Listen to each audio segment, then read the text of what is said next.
Shalom Aleichem, my dear brothers and sisters.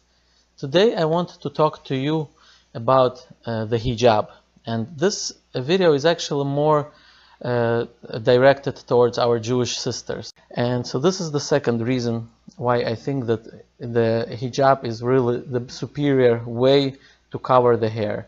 Now, I know that what some of you are thinking, but how can we learn from the non-Jews? Isn't this like assimilation, adopting somebody else's clothing?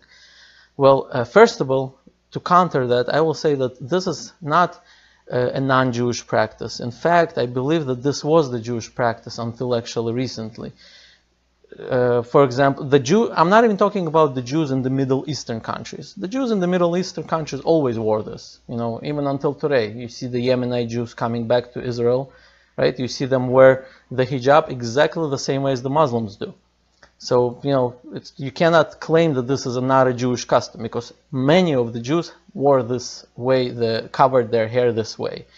However, but even talking about the non-Middle Eastern Jews, maybe the European Jews, I really believe if you look in the old photos or old paintings, the way the Jewish women used to dress, even in Europe, they wore this hijab in the style of the Muslims. In fact, not even Jews, not only Jews, even the Christians used to wear it that way. Look at the nuns, for example.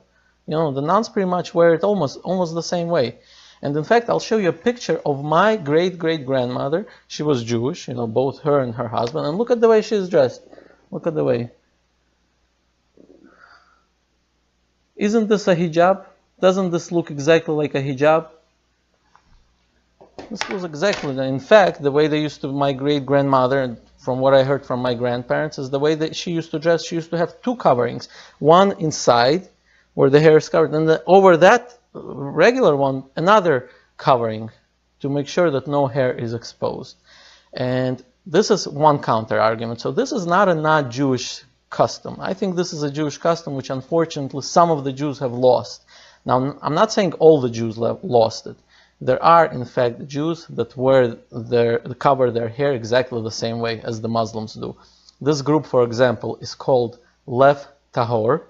That's one group. And then there's another group in Bet Shemesh in Israel and in Sfat, where they, cover their hair. I don't know what they're called, if there's even a name, but they're, Orthodox Jews.